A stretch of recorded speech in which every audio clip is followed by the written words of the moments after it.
सन्मानात काय स्वरूप असणार आहे आणि कशा पद्धतीने राज्य सरकार हा कार्यक्रम पुढे घेऊन पुण्यश्लोक अहिल्यादेवी होळकर यांच्या जन्म त्रिशताब्दीनिमित्त महाराष्ट्र सरकार सांस्कृतिक विभाग पूर्ण राज्यभर वर्षभर कार्यक्रमाचं नियोजन करते आहे।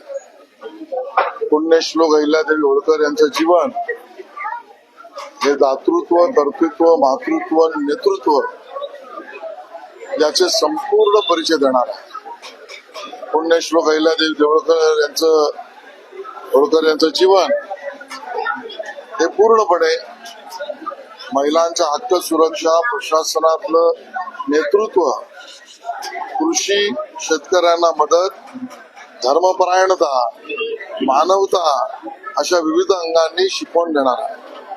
आणि म्हणून आमच्या पुण्यश्लोक अहिल्यादेवींच्या जीवनपटावर आधारित नाट्य आणि महानाट्य राज्यभर प्रत्येक विभागात त्या ठिकाणी करण्याचं आम्ही योजलेलं आहे।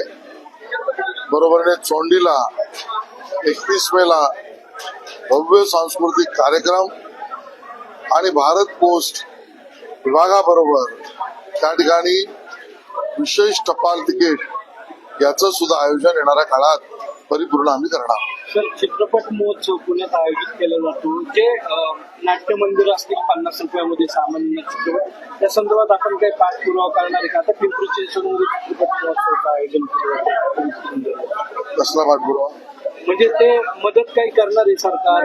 राज्य सरकार तर फिल्म महोत्सवाला मदत करतेच, पुण्यामधल्या फिल्म महोत्सवाला आपण मदत केलेली आहे आणि म्हणून अशा पद्धतीने होतकरू सर्व फिल्म निर्माते, कलाकार, दिग्दर्शक यांना विविध अंगाने आणि महोत्सवालाही आवश्यक असेल तर आपण मदत करण्याची आपण देतो।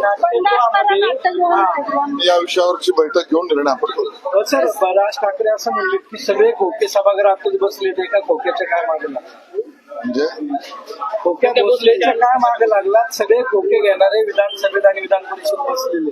मला वाटतं की एखादं वाक्य आपलं अस्तित्व जाणून देण्यासाठी अशा पद्धतीने करणं आणि मग आपल्याकडे ध्यान आकर्षित करून घेणं हे आता महाराष्ट्रातल्या जनतेला पुरतं कळून चुकलेलं आहे।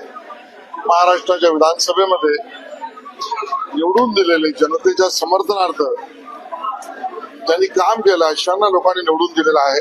कुठल्याही पक्षाचा असेल, जे निवडून येता येत नाही, ज्यांना लोक निवडून देत नाही, ते विधानसभेत जाता विधान करण्याच्या कार्यक्रमात बसतात।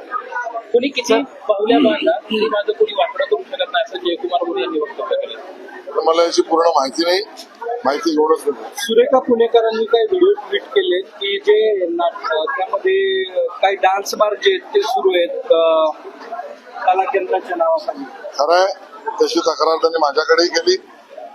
मी एखाद्या जिल्ह्याचं नाव घेत नाही, पण विशेषतः त्यांनी तक्रार त्या एका जिल्ह्यातल्या सांस्कृतिक केंद्राबद्दलची दिलेली आहे आणि जी माहिती समोर आली ती अतिशय धक्कादायक आणि विदारक पण आहे। त्यामुळे संबंधित कलेक्टर असो आणि प्रशासकीय अधिकारी असो त्यांना निर्देश दिले जातील की अशा पद्धतीने सांस्कृतिक केंद्रातून लोककला, लोकमहोत्सव, लोकनाट्य, लोकसंगीत, लोकनृत्य याचा प्रचार व्हावा।